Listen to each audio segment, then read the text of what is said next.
मेरे बेटी को न्याय मिलना चाहिए। अब जो कानूनी प्रक्रिया से जैसे भी, चाहे सीबीआई हो, चाहे जुडिशियल इंक्वायरी हो, चाहे कुछ भी माध्यम हो, लेकिन सत्यता बाहर आना चाहिए। ये जो कुछ भी हो रहा है उसकी इंक्वायरी तो हो, सत्यता जनता के सामने तो आवे। एज ए पालक मुझे तो मालूम पड़े कि मेरी लड़की एक घात-पात में गई है कि कैसे गई है। देखिए, बेटी तो मैंने खोया है और मेरे बेटी को न्याय मिलना चाहिए। अब जो कानूनी प्रक्रिया से जैसे भी, चाहे सीबीआई हो, चाहे जुडिशियल इंक्वायरी हो, चाहे कुछ भी माध्यम हो, लेकिन सत्यता बाहर आना चाहिए और इसका जो भी गुनहगार होगा उसको सजा मिले और मेरे बेटी को न्याय मिले, क्योंकि बेटी हमने खोया है। जिस कंपनी से आपकी बेटी जो है कार्यरत थी, क्या उस कंपनी से कुछ मांगे हैं आपकी? मैं कंपनी से क्या बोलूं, मेरी लड़की काम करती थी, मेरी लड़की को मैंने खोया है। उसका जो भी हक, जो भी उसका मुआवजा होता है, अगर जख्म हो गया है तो जख्म पे मलहम लगाने का काम कंपनी करे, मैं यही अपेक्षा करता हूं। चाहे वो उसके इंश्योरेंस हो, कंपनसेशन हो, जो कर सकते हैं वो मलहम लगाने का काम अगर कंपनी करेगी तो ये मैं मेरे लड़की के लिए भावपूर्ण श्रद्धांजलि समझूंगा। जो जितनी भी कंपनियां इस प्लेन दुर्घटना में शामिल है, उन पर जो है महाराष्ट्र से एफआईआर की मांगे भी उठ रही है, लेकिन एफआईआर जो है वो पुलिस नहीं ले रही है। आपकी क्या राय है, आप क्या कहना चाहेंगे इस पर? देखिए, गुनाह नोन तो होना चाहिए और जैसे वन कार्ड वन नेशन की बात उठती है कि हम कहीं भी, और एक कायदा भी है कि किसी भी पुलिस स्टेशन के अंदर हम जाके तकरार कर सकते हैं।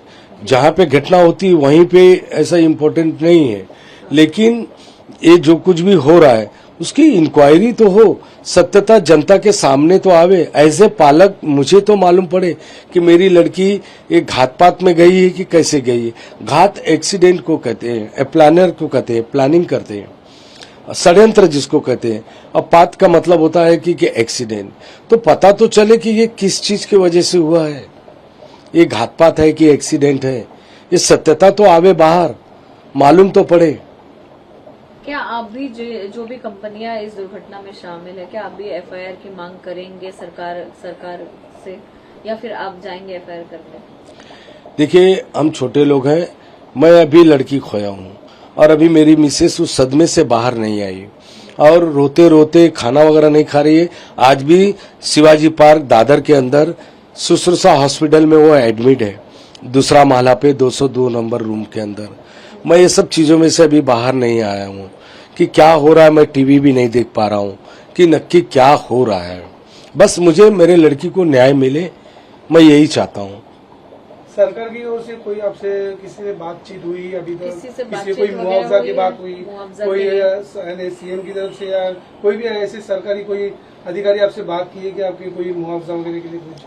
देखिए, वही नहीं, अभी भी आप उसकी राय देख रहे हैं कि अभी भी मुआवजा मिल नहीं पा रहा है, जो आपकी इतनी जो घर की एक मेन सदस्य थी जिसके ऊपर आपकी पूरी फैमिली की शुरुआत हुई थी, तो अभी तक वो मुआवजा ठीक से मिल नहीं पा रहा है। देखिए, मुआवजा के संदर्भ में बारामती से प्रशासकीय भवन से तहसीलदार का मैसेज आया, फोन आया कि 5 लाख रुपया आपका चेक है, वो लेकर जाइए करके। लेकिन अभी हम लोग उस चीज से बाहर ही नहीं निकले। लड़की खोने के बाद 13वां हुआ, 13वां के बाद अभी मिसेस बीमार पड़ गई, अब मैं हॉस्पिटल दौड़ रहा हूँ।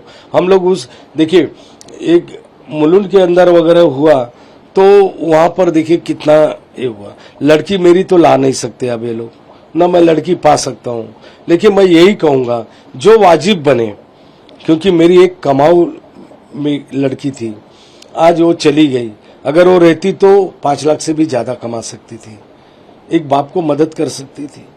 हमने दोनों जख्म हमको मिला है, एक तो मैंने कमाता हुआ बेटी को गोया है, लड़की मेरी जाने के बाद मैं अपाहिज हो गया। लेकिन अगर सरकार अगर मलहम भी लगा रही तो सोच समझ के लगाना चाहिए। मैं ये कहना चाहता हूँ जो वाजिब बने, जो समझ में आए वो करना चाहिए, मैं ऐसी मांग करता हूँ। आज भी आप न्याय की अपेक्षा कर रहे हैं कि सरकार की न्याय की अपेक्षा अभी भी है आपके पास? हाँ, मुझे सरकार के ऊपर भरोसा है कि जो रोहित दादा ये सब कर रहे हैं तो कहीं न कहीं एक खुलकर न्याय मिलेगा, कहीं तो कहीं इसकी सच्चाई सामने आएगी। दोषियों को ऊपर कार्रवाई हो, दोषियों के ऊपर जो भी है कानूनन कार्रवाई होना चाहिए, मेरे लड़की को न्याय मिलना चाहिए। विधानसभा का जो है सत्र चल रहा है, आप क्या उसमें कुछ मांग करना चाहते हैं? देखिए, अधिवेशन मुंबई में चल रहा है। मैं चाहूंगा कि जो एमएलए लोग हैं, सरकार में हो चाहे विरोधी पक्ष नेता के हो, ये उस पटल पे आना चाहिए। विधानसभा के अंदर ये लोग आवाज उठाए कि जो दुर्घटना हुई इसकी न्यायिक जांच हो, जितने भी इसमें लोग ग्रसित लोग हैं, जिन्होंने अपने परिवार को खोया है, उनको न्याय मिले। तो ये अभी अपने स्तर से सभी आमदार, स्थानिक आमदार हो या विरोधी पक्ष नेता के आमदार हो, जो भी जितने भी लोग हैं, वो लोगों ने इसको हाउस में उठाना चाहिए।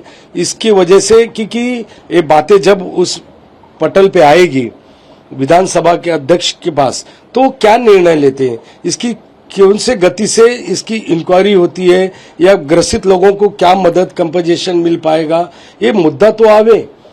हर बार सूखाग्रस्त का मुद्दा रहता है, बीडीडी चाल का मुद्दा रहता है। अभी हमने देखा कि वहां पे माननीय सुनील शिंदे साहब ने, वहां पर सचिन भाऊ अहीर, ये लोगों ने बीडीडी चाल का मुद्दा लिया, लेकिन ये भी तो मुद्दा है, वीसीआर कंपनी के है।